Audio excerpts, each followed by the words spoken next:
last video, I was talking about how an unprocessed emotional wound, in combination with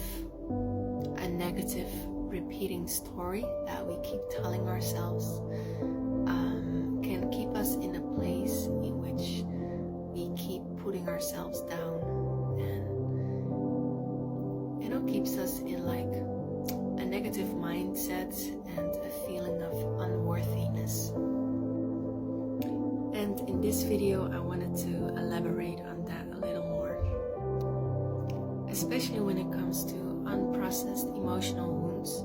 from the past. And what do I mean with unprocessed? I mean with unprocessed that we have experienced maybe difficult periods in our lives, difficult situations in our lives, and that weren't really processed in a healthy way emotionally. Like maybe there was no time or there was no space to feel everything that came with those situations, or there was no support in which we could really feel and release those feelings and emotions we felt at that time. And then, or there was no time and we needed to be very responsible in that period, or we needed to take care of things, or we needed to keep working, and in a way that leads to us not really processing what had happened to us. So that's what I mean with unprocessed emotional wounds. And oftentimes many people react to that in a way of when I bring this up with clients, or even with people in general, that they will say stuff like, well, that happened in the past, there's nothing we can do about it anymore, and they tend to try to forget about it, or ignore it, or continue or go on in life. And in a way they think that they deal with it in a good way because they're not focusing anymore on the negative things that happen in our life. They try to focus on the positive. They try to keep moving forward, to look at the bright side, which can be very helpful in some situations. But when there are unprocessed emotional wounds, it doesn't matter, I think, how positively we make our mindset, it won't resolve these wounds, because our body will always remember. Because emotions and feelings are really connected to our body, and when we get really emotional, we often have also physical experiences, and maybe our stomach tightens, or maybe our throat tightens, or maybe our heart races, or maybe we get pains in our body even. And when these emotions and feelings don't find a release in those periods that they are triggered, or we get affected, then this kind of energy, this kind of tension that we experience will be stored in our body. And then on a mental level, we will think that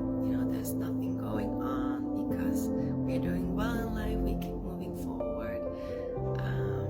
we are achieving stuff, maybe academically, maybe professionally, and on the surface there might not be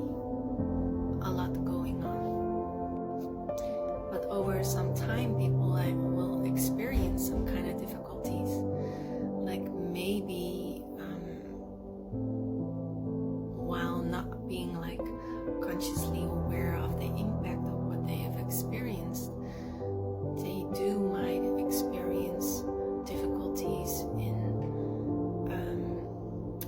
let's say, relational level. Maybe every time they try to form friendships or they try to form romantic relationships, they get really scared and anxious, and it's hard for them to understand how this happens or why this happens, and they feel kind of like not in control of it. Or maybe because of the traumatic experiences people experienced in their life, that they're kind of like not really actively living their life, and they might be aware of this or not, but they might be scared to go after what they want, and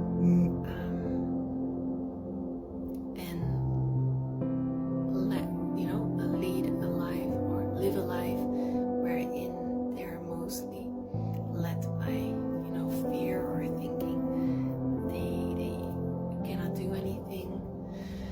or maybe they get problems with their temper, and they get so easily angry, in situations, whether it's with colleagues or whether it's with family. And it's like there's something that's, that they're not intentionally doing, but something that they can't really control. And oftentimes, and I just gave a few examples, I'm sure there's gonna be more examples,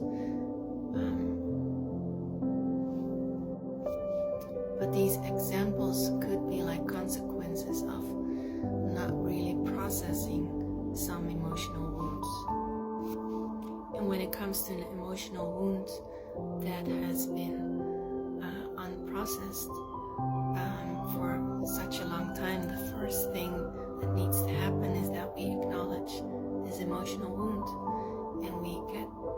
have to be aware of it. And it's really hard, especially in the beginning, to reconnect with that emotional wound, because we've had this distance to it for so long. So oftentimes it helps, when you have someone else to help you with that, like maybe a psychologist or a therapist. But the first thing is that we need to acknowledge it, we need to look at it, and we need to try to understand it in a way so that we can be more compassionate towards it. Because what people often say or do is that they minimize, the emotional wounds. That could be a reaction, that people minimize what they have experienced, or they don't allow how they feel about it because they feel like there's so many other people that have experienced worse than them. So the first thing is acknowledge it, but also allowing the emotions that we have experienced around the situation, and that it's okay that we feel like that about it. And then we have to learn how to give space and room for all those feelings and emotions, and to really release them and connect with them and be compassionate towards them. And some techniques that can help is talking about it with someone, writing about difficult situations that you've experienced in the past, looking at a picture of yourself in that difficult period or around that situation, or use music and videos that can really trigger that painful spot within yourself, so we can reconnect with this unprocessed emotional wound